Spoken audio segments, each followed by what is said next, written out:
Hello, good morning. তো এখন বাজে হচ্ছে 10:30। সকাল থেকেই ভাবছি তোমাদের সামনে আসবো কিন্তু আসতে পারছিলাম না। আওয়াজটা শুনতে পাচ্ছ? মাথা কপাল পুরো ছিঁড়ে যাচ্ছে যন্ত্রণায় আওয়াজে। আর ঠিক আমার রান্নাঘরের ওয়ালটা আছে, এই রান্নাঘরের ওয়াল আর পাশে যে কাজ হচ্ছে দোকানটা ছিল সেই দোকানের ওয়াল একসাথে, মানে দেয়াল চটাচ্ছে, যার জন্য এত আওয়াজ। রান্নাঘরে ধুমধাম করে বাসনপত্র সব গড়িয়ে গড়িয়ে পড়ছে। আমার তো মনে হচ্ছে আমি রান্নাঘরে থাকলে আমার গায়ে দেয়াল ভেঙে পড়বে এরকম। তো অনেকক্ষণ ধরে ভাবছিলাম যে ভিডিও অন করব কিন্তু এই আওয়াজের জন্য করতে পারছিলাম না। তারপর বললাম যে না, ভিডিওটা স্টার্ট করেই দিই। আজকে হচ্ছে সানডে, হ্যাপি সানডে। মেয়ে গেছে ড্রয়িংয়ে, হাজব্যান্ড জাস্ট কিছুক্ষণ আগে অফিসে চলে গেল। আমি এখানে সংসারে টুকটাক করে কাজগুলো সারছি। এই যে বিছানা হাফ গোছানো হয়েছে, হাফ গোছাবো। আর হাজব্যান্ড সকালবেলায় বাজারে গেছিল, শুনতে পাচ্ছ? দরজাটা বন্ধ করে দিই।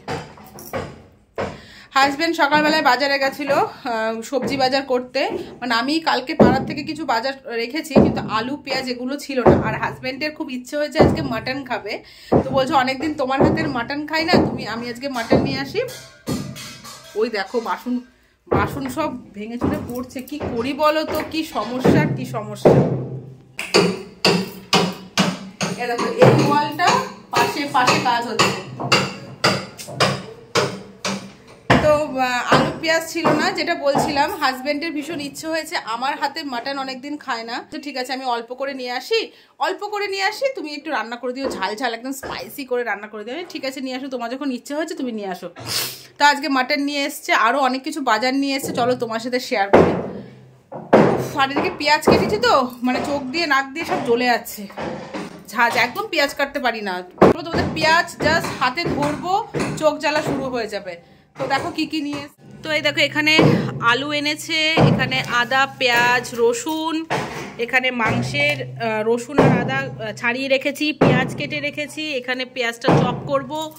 আর এনেছে হচ্ছে এই দেখো আমার হাজবেন্ড এঁচড় এনেছে। এঁচড় চিংড়ি মাছ দিয়ে ভালো লাগে, কিন্তু আমার হাজব্যান্ড চিংড়ি মাছ খায় না বলে একটু সমস্যা হবে। ঠিক আছে, পেঁয়াজ রসুন দিয়ে করবো, কবে করব জানি না। আর এখানে এনেছে টক দই মাংসে দেওয়ার জন্য। আর এখানে ধনেপাতা, আর এই দেখো লেবু এনেছে, ঘরে লেবু আছে। এই দেখো সজনে ফুল, এই তো বেথুয়ার থেকে নিয়ে এসেছিলাম, তোমাদের তো আগের ভিডিওতে দেখিয়েছি। তো যাই হোক, আমার হাজব্যান্ড আজকে পেয়েছে, নিয়ে চলে এসছে। এইটুকুর দাম নিয়েছে 80 টাকা। বুঝতে পারছো তো, শখের দাম লাখ টাকা যাকে বলে, সেই ব্যাপার। ধনেপাতা, আর এদিকে হচ্ছে রান্না লাউ শাকের চচ্চড়ি করেছি। আজকে বেশি কিছু রান্না করব না, লাউ শাকের চচ্চড়ি। আর এটা হচ্ছে মাটন। এখানে বেশি মাংস নেই, অল্প করেই মাংস এনেছে। এখানে 750-র মতো মাংস আছে। আর এখানে আলু কাটা আছে, আলুটা ভাজবো। এখানে ভাত হয়ে গেছে, ফ্যান ঝরা দেবো। চলো। তো ফ্রেন্ডস, এখানে দেখো ভাত তো হয়ে গেছে, ভাতের ফ্যানটা ঝরা দিয়ে আলু কেটে রেখেছিলাম, কিন্তু আলুটা ধোয়া হয়নি। এবার আলুটা ধুয়ে নেব। তো নতুন আলুতে না প্রচণ্ড বালি থাকে, আর নতুন আলুগুলো ঠিক ভালো মতো সেদ্ধ হতে চায় না। আমার পুরনো আলুই বেশ ভালো লাগে, কিন্তু কি করা যাবে, এখন যেহেতু নতুন আলু উঠছে, নতুন আলুই মানে খেতে হবে।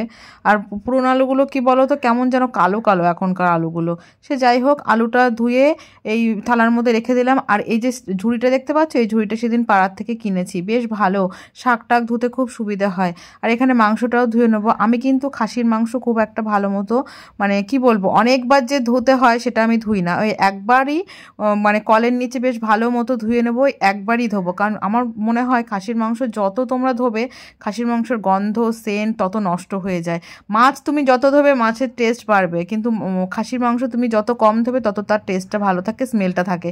এখানে ধোয়া হয়ে গেছে, লবণ হলুদ দিয়ে প্রেসারে জাস্ট 1টা কি 2টো সিটি দেবো। তাহলে কি হবে বলো তো, মানে সেদ্ধটা ভালো হয়, নাহলে অনেক টাইম লেগে যায়। এর জন্য একটা সিটি দিয়ে নেব। আর এখানে কড়াইতে তেল দিয়ে দিয়েছি, আলুটা ভাজবো।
তো এখানে আলুটা ভাজা হচ্ছে, আর একটু ভাজা হবে, আর এখানে বাসনগুলো মেজে ফেলবো। আর এখানে আজকে মাটনটা না একটু অন্যরকমভাবে করবো। অন্যরকম বলতে কি বলো তো, গোটা ধনে আর গোটা জিরে, মানে গুঁড়ো মশলা দেবো না, দিয়ে পেস্ট করব, আদা রসুন আর কাঁচা লঙ্কা একসাথে পেস্ট করব। আর এখানে ঘিটা দেখো গলতে দিয়েছি। ঘিয়ের বোতলটা কেমন বেঁকে গেছে গরমের তাপে, তো এটা কাচের বোতলে ঢেলে রাখবো। মাটনটা সিটি হয়ে গেছে, পেঁয়াজটা গ্রেট করা হয়ে গেছে, তো এবার মাটনটা রান্না করব।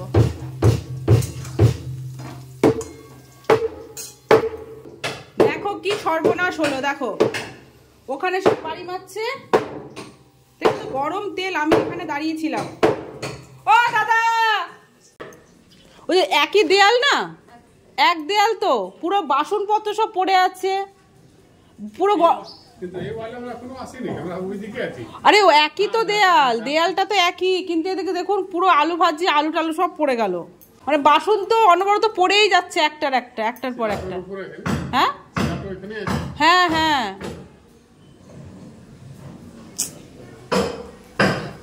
কি অবস্থা। এই দেখো সব রেখেছিলাম আদা রসুন সব পেস্ট করব বলে, সব কি অবস্থা। এই দেখো গরম তেল দেখেছো।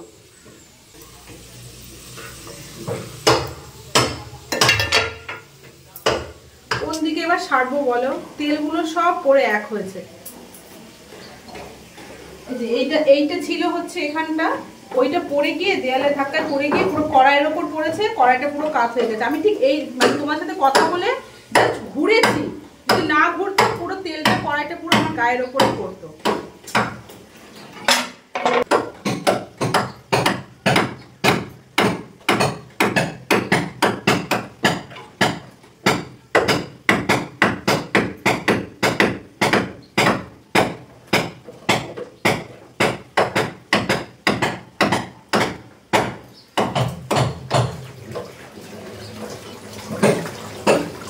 আজকে খাসির মাংস খাওয়া মাথায় উঠে যেত, গরম তেল আর কড়াই যদি গায়ের ওপর পড়তো। কতটা তেল।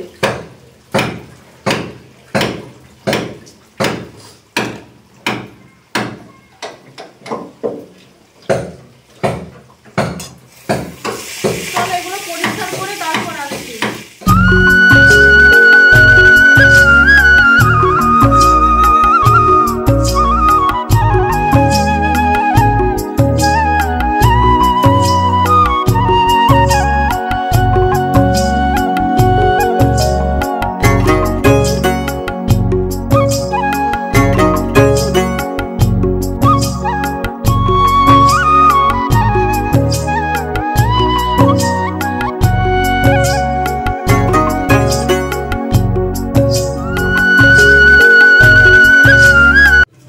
মাংসটা বসাচ্ছি, তোমরা বুঝতে পারবে না, মাথা যন্ত্রণা করছে আমার।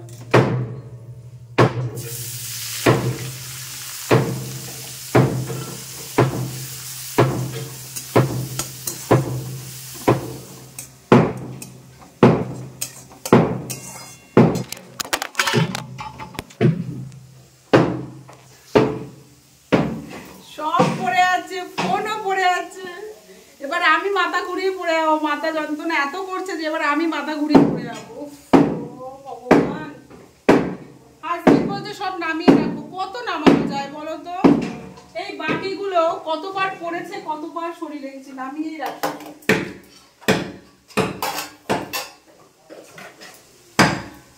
খুব যন্ত্রণা করছে আমার মাথাটা, খুব। তো মেয়ে এখন ড্রয়িং থেকে এসছে, মেয়ে ছাতু খেয়ে গেছিল হচ্ছে ড্রয়িং ক্লাসে, তো আমাকে বললো মা আমি এসে আর ভাত খাবো না, আমাকে 20 টাকা দাও, আমি একটা বাউলি এনে খাবো। আমি 20 টাকা রীতিমতো দিয়ে দিয়েছি। এখন বাড়িতে আসলো, এখন দেখো কত কিছু নিয়ে এসছে। আমি বলছি এত কিছু 20 টাকায় কি করে হলো, এবার বল কি করে হলো বল। ব্যাগের মধ্যে 50 টাকা ছিল। এই ব্যাগ ও এর আগের দিনের মাইনাটা ছিল না, 200 টাকা দিয়েছিলাম। হ্যাঁ হ্যাঁ, 50 টাকা আমি ভাবছিলাম যে কিসের জন্য আছে, 50 টাকা আর 20 টাকা দিয়ে 70 রুপিস হয়ে গেছে। হ্যাঁ, তাই বলে 20 টাকা দিয়ে আমি হচ্ছে বাউলি কিনেছি, আর 50 টাকা দিয়ে একটা 20 টাকার 30 টাকার কিনেছি, 20 টাকার একটা কুরকুরে পপকর্ন কিনেছি, আর হচ্ছে 30 টাকা ফেরত দিয়েছে। এই যে দেখেছো তো আমার মেয়ে হিসাব বুঝে গেছে। Very good. এবার হাত ধুয়ে খেয়ে নাও, কিন্তু এতটা খাবে না, কিন্তু অনেকটা আছে এতটা খাবে না, ঠিক না? বেশি যাও, হাত কথা কম, হাতটা ধুয়ে নাও, ধুয়ে তারপর খাও। চলো আমি এদিকে রান্না বান্না করি। এই জিনিসগুলো সব পরিষ্কার করতে হবে। একটু কমেছে আওয়াজটা, মানে কি বলবো তোমাদের, মাথা পুরো ছিঁড়ে যাচ্ছে জানো। আর ঘিটা তো ঢালা হয়ে গেছে, এইটুকু ঘি ভাবছি মাটনে দিয়ে দেবো চেঁচে পুচে।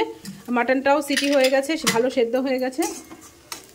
তো এখন বাসন মাজবো, ওই যে পেস্ট করে নিলাম সব কিছু। সারা ঘর না তেল হয়ে গেছে জানো তো, যেখানে হাত দিচ্ছি সেখানেই তেল হয়ে গেছে। তো মাটনটা কি হয়েছে বলো। আর এখানে আমাদের যে লন্ড্রিটা ছিল, যে লন্ড্রি ব্যাগটা ছিল, ওটার ভেতরে হাবি জাবি অনেক কিছু ছিল, মানে যেগুলো প্রয়োজন না সেগুলো। তো ওইগুলো আজকে এই সকালবেলা উঠে বের করা হয়েছে, তার জায়গাটা পরিষ্কার করেছি, ওটা এখন ঢুকিয়ে দিতে হবে।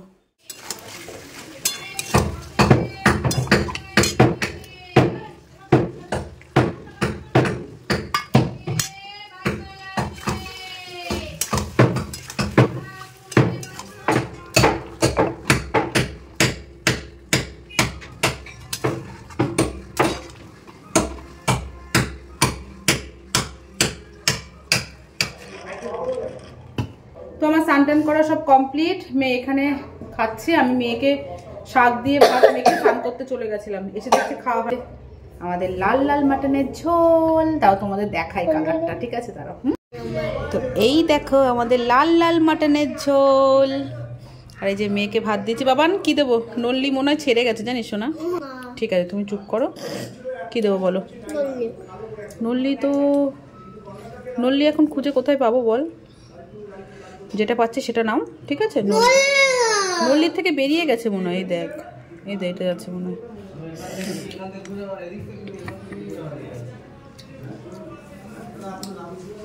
নাও তুমি খেতে থাকো, তারপর আবার দেবো, ঠিক আছে? তো মেয়ের খাওয়া হয়ে গেলে হাজবেন্ড আসবে, তারপর আমি আর আমার হাজবেন্ড খাবো। ওকে, শুধু সিঁদুরটা ছুঁয়ে মেয়েকে মাংসটা দিলাম। চলো মাথাটা একটু আশ্রিয়ে খাওয়া দাওয়া করে পরে তোমাদের সামনে আসবো, কেমন? প্রচণ্ড মাথা ব্যথা করছে, গুড ইভিনিং। তো প্রচণ্ড মাথা যন্ত্রণা করছে, এর জন্য একটু আদা দিয়ে চা করলাম। আর আজকে 3 কাপ চা হচ্ছে। এই দেখো, মেয়ে, হাজবেন্ড আর আমার।